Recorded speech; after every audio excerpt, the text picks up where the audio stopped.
Recording in progress. Muy bien, vamos a hacer el estudio de la Parashá Shoftim 5782. Estamos cerca de los días de Yom Kippur, de Yom Kippur y de Rosh Hashanah. Así que vamos a tratar de ver cómo esta lectura de Torah nos lleva a esos acontecimientos. Shoftim, jueces y alguaciles, vas a nombrar para que controlen la vida del pueblo y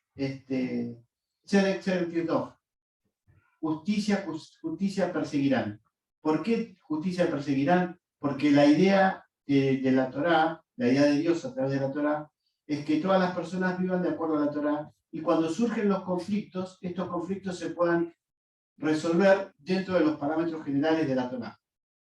Como ayer explicaba, no siempre los acontecimientos que pasan en la vida diaria están inscritos en la Torá. Entonces hay que tomar decisiones. Y las decisiones más correctas son aquellas que se parecen al patriarcal, es decir, al principio rector que tiene la Torá en cada uno de los acontecimientos de la vida del hombre. Esta parashá nos va a hablar de un acontecimiento muy importante en la historia de Israel, que es el nombramiento de jueces. Los jueces tenían que tener ciertas cualidades.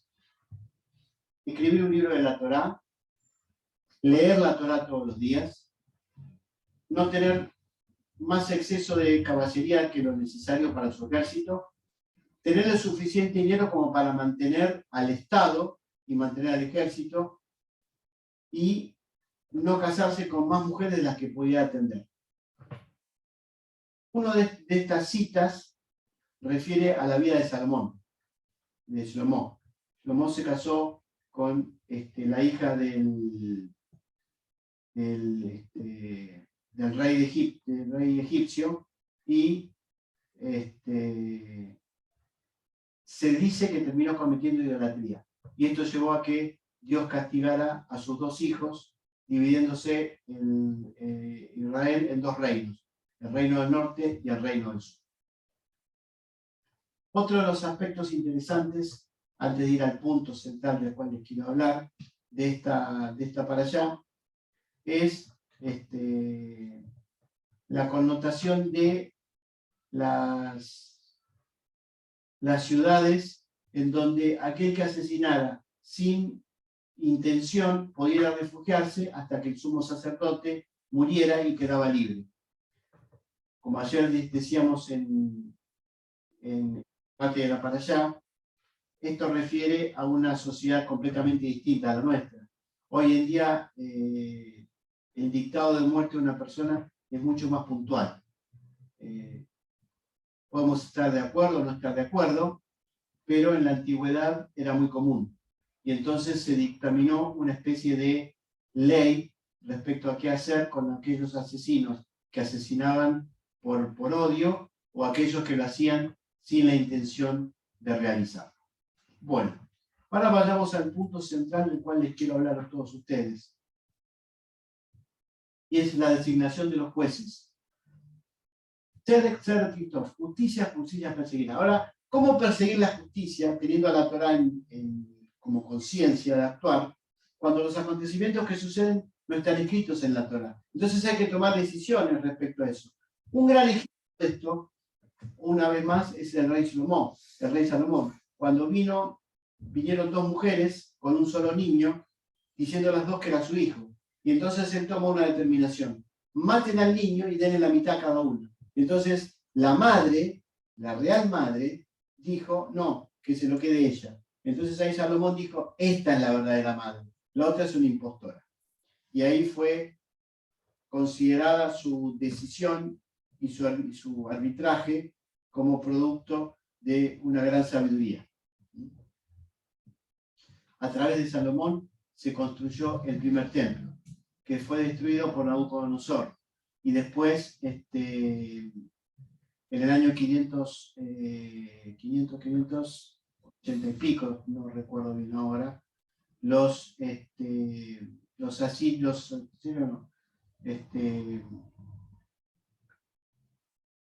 me olvidé el nombre, me olvidé todos los nombres. el imperio persa terminó de devastar. Ahí está, el imperio persa terminó de devastar.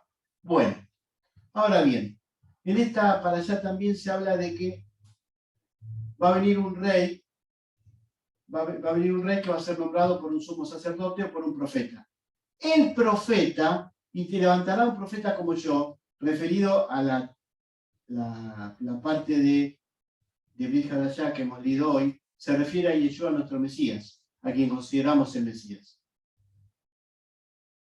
¿Cuál es la diferencia entre ese Mesías y otros que aparecieron como Mesías? Podríamos decir sus enseñanzas. Bueno, miren, lamentablemente, la mayoría de las enseñanzas de Yeshua están en el Talmud. ¿Por qué? Porque él era fariseo de fariseos. Aparte de recibir otras enseñanzas de los saduceos y de los escribas, fundamentalmente era fariseo de fariseos. Lo que sucede, que es lo que no se enseña, es que cada grupo madre, tenía muchos subgrupos. Entonces, los fariseos no eran todos iguales. Habían, por lo menos, si mal no recuerdo, como 70 grupos dentro de los fariseos. Y los saduceos no eran todos iguales. No se ponían la camiseta de saduceos.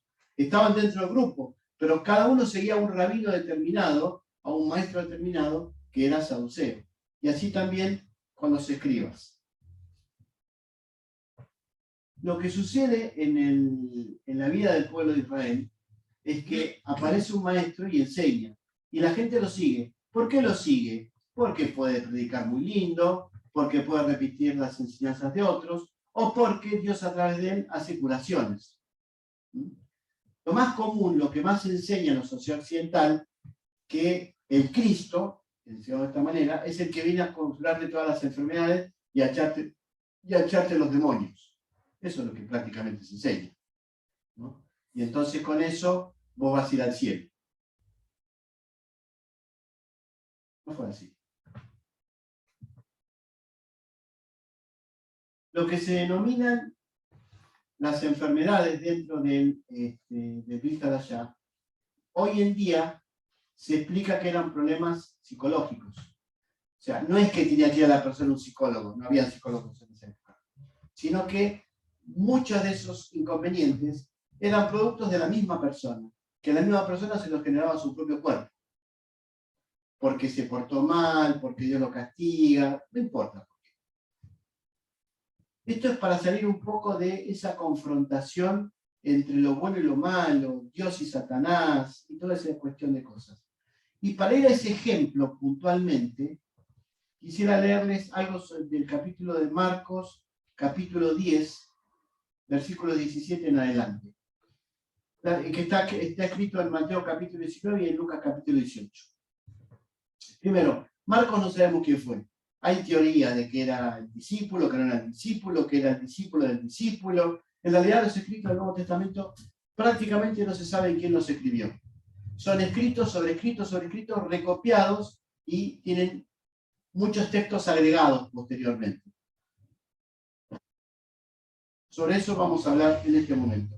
Resulta que a Yeshua, que era muy conocido, porque él enseñaba cosas muy lindas y además curaba a mucha gente. Obviamente, a ver, si hay una persona que cura a la gente enferma lo va a ir a buscar para que lo sane. Eso es obvio, eso es un obvio, ¿no?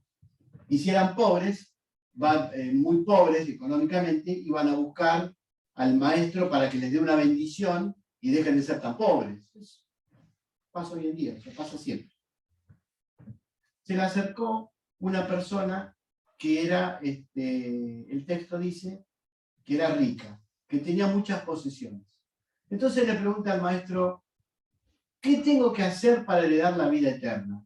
Pregunta clásica, ¿no? Va y se le pregunta al maestro, para salvarme, heredar la vida eterna. Interesante que la pregunta no es para salvarme, sino para heredar la vida eterna. Eso es muy judío. Los judíos no pensamos en la salvación, pensamos en la vida eterna, en la vida después de esta vida, que es la vida del alma. La vida del alma puede darse en este mundo o puede darse en el otro mundo.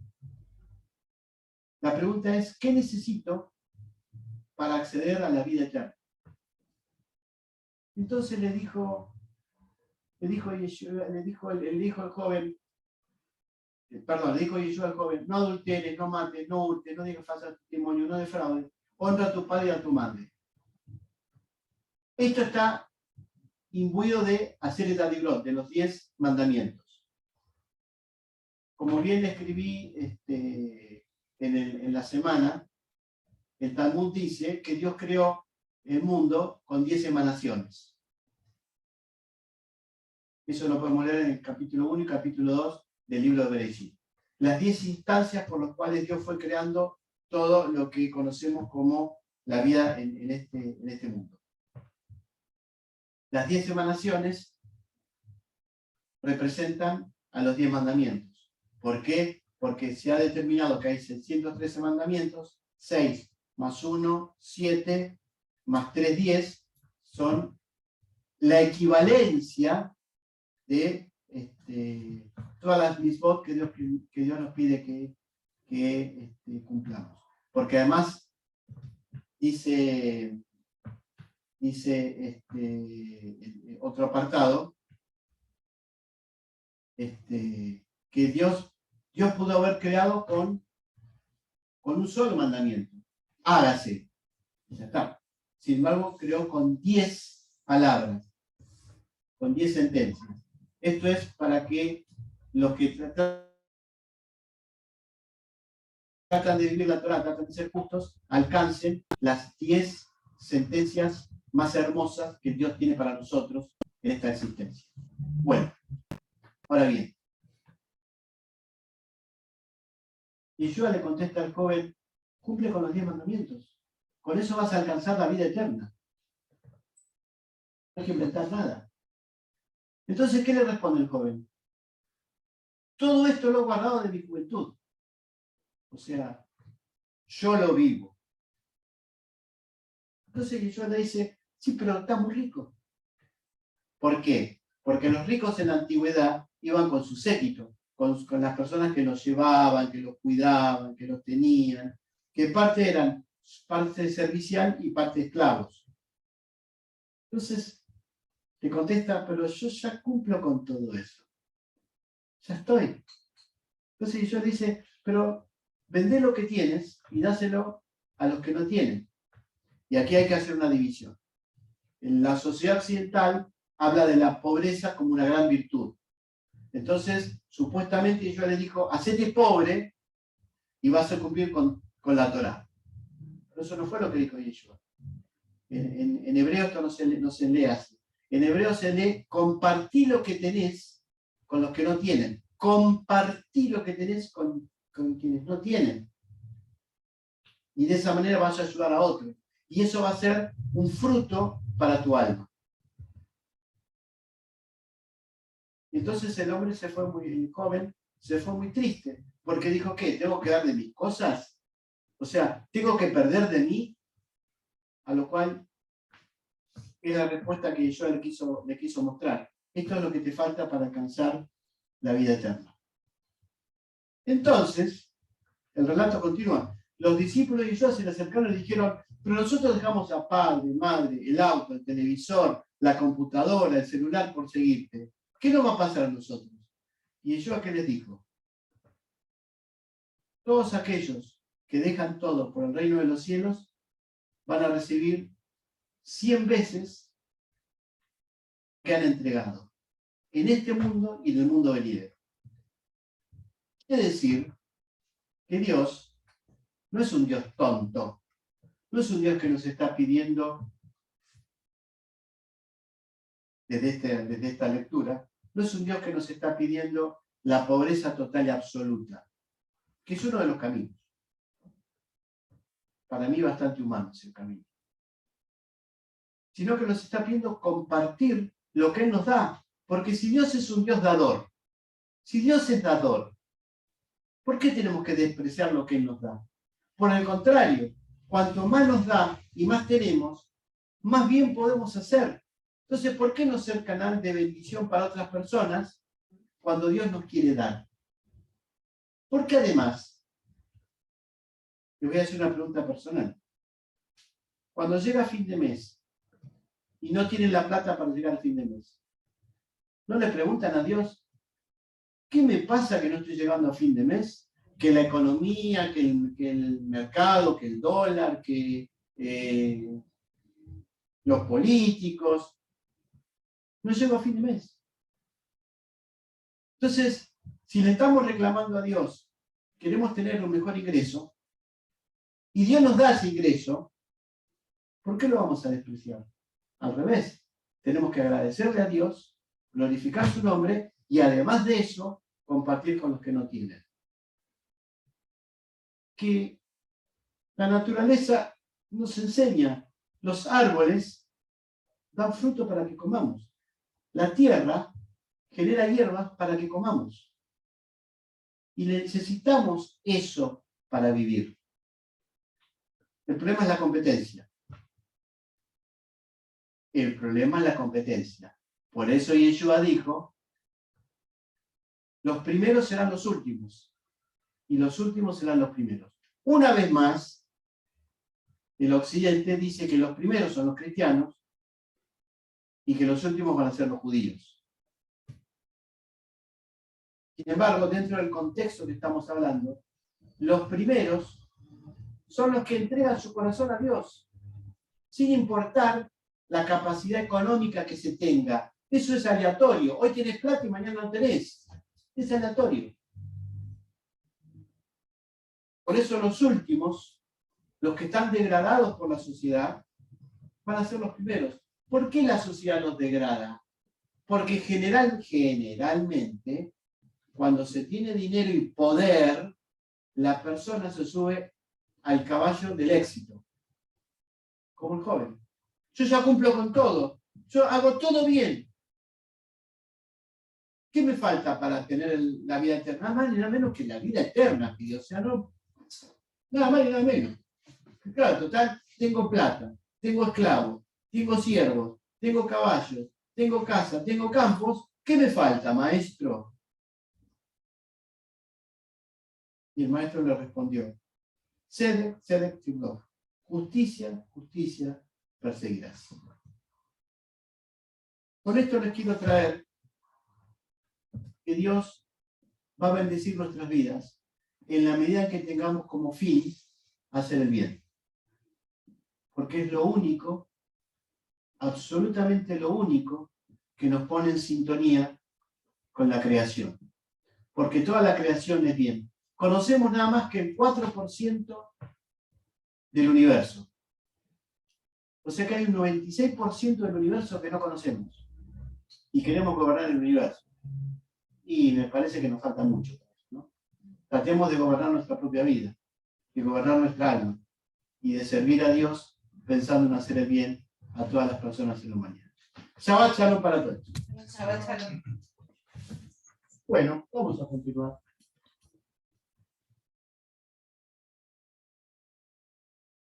Tenés que transformar.